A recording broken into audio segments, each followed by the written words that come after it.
Hi, welcome to another post on the Amazing World of Psychiatry blog. This time I'm talking about what I think is a 103-year-old neuroanatomical mistake, and this is in one of the landmark books on neuroanatomy by Dr. Brodmann.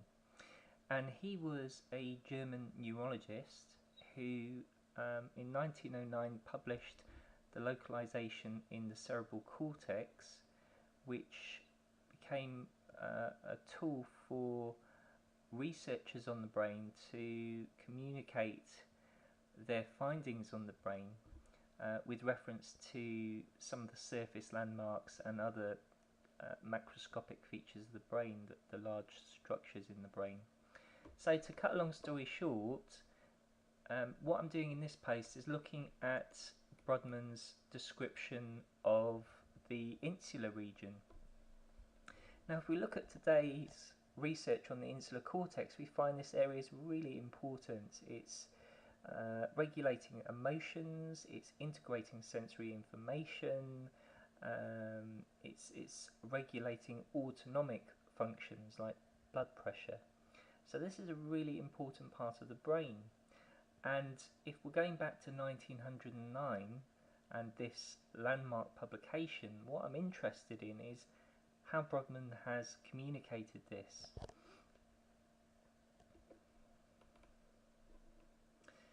Now, when you read the post, what I've done is spent a little bit of time giving a background on what Brodmann was doing. And to cut a long story short, he analysed the brain using a microscope. So he did a microscopic analysis of the brain, and he communicated his findings in relation to these large structures, these large surface markings on the brain, so that other people could easily identify them. And what happened over time is that people kind of skipped the microscopic analysis bit and just honed in on the landmarks, the surface landmarks.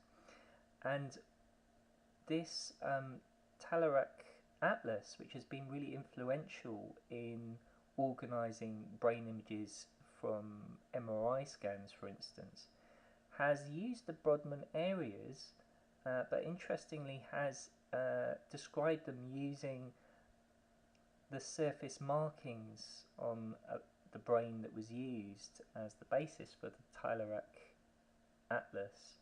So that's quite interesting. That suggests that this movement to describe it in relation to the macroscopic features has perhaps led to people in general missing these subtle microscopic features.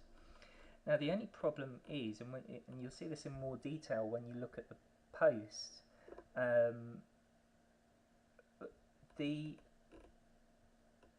Brodmann doesn't actually describe the insular region or insular cortex in terms of Brodmann areas.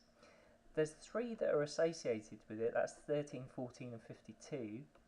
Now if we go to 52, what actually happens is he's described that in the temporal region. So if you go down to the bottom of the post, I've actually got a link to another post I've written on the temporal region, which I can quickly show here. So this is the description, and you'll see the para-insular area. Now if we go to areas 13 and 14, what's really interesting is that he just doesn't describe these in humans. He describes them in 4 other species. The first of these is the Brodmann monkey. Now I've taken some footage from Twycross Zoo on this, so I'll just show you very quickly. These are crowned Brodmann monkeys grooming each other.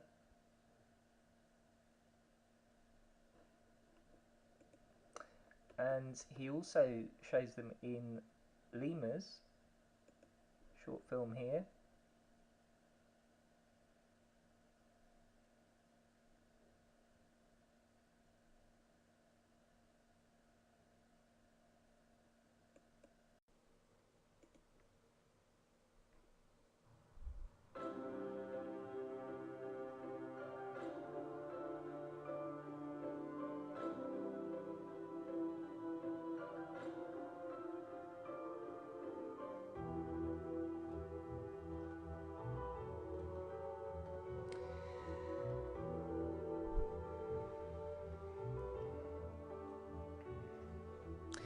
So these lemurs are really fascinating. They're some of our earliest primate ancestors, and they're able to oppose their thumb and fingers, which means they're able to kind of manipulate objects. Here they've just kind of taken over my camera, and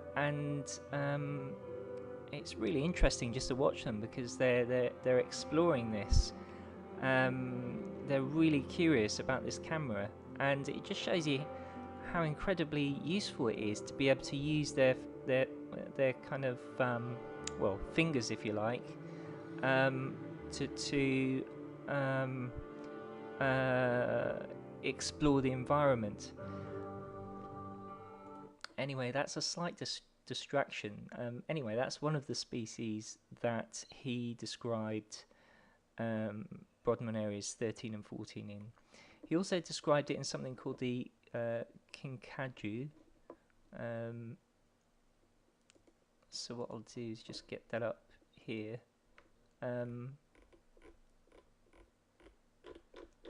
This is the kinkajou. It's on the Wikipedia site.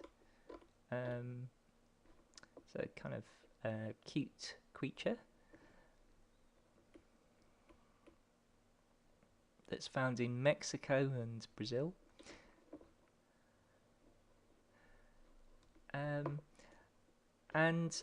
Well, this is the interesting bit, because this is what I have found that's slightly novel, if you like. It's what I think is a 103-year-old mistake,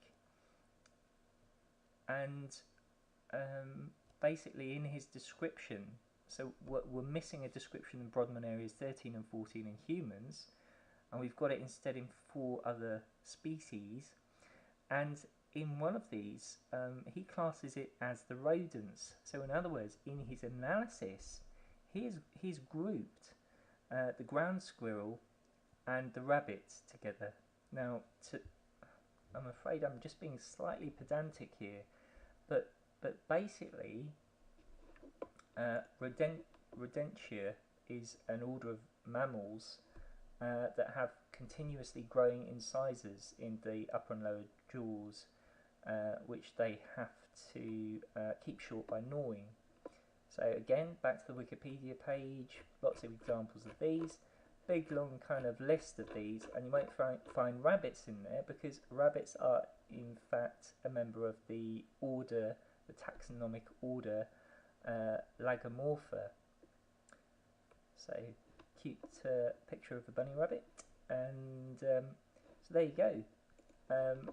Brodmann's missed out the human insular cortex and instead gone over to 4 other species, and in one of these he has basically made a mistake based on the taxonomic analysis.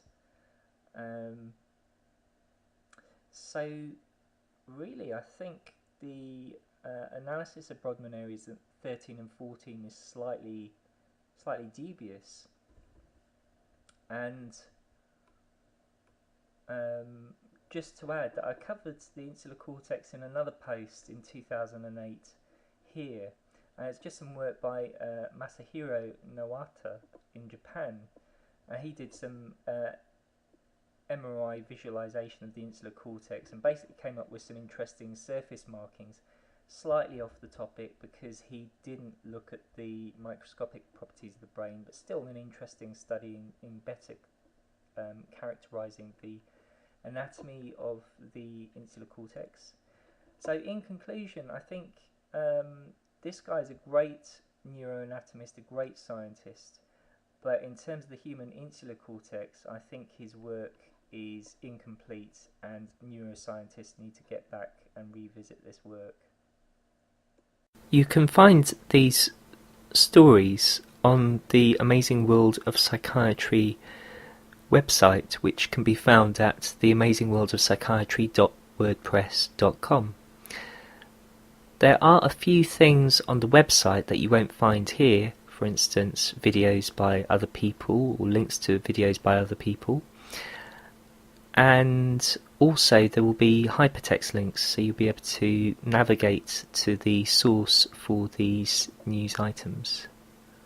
Who in 1909 published the localization in the cerebral cortex, which became a tool for researchers on the brain. Hi, welcome to another post on the Amazing World of Psychiatry blog. This time I'm talking about what I think is a 103-year-old neuro to communicate their findings on the brain with reference to some of the surface landmarks and other macroscopic features of the brain, the large anatomical mistake. And this is in one of the landmark books on neuroanatomy by Dr. Brodmann. And he was a German neurologist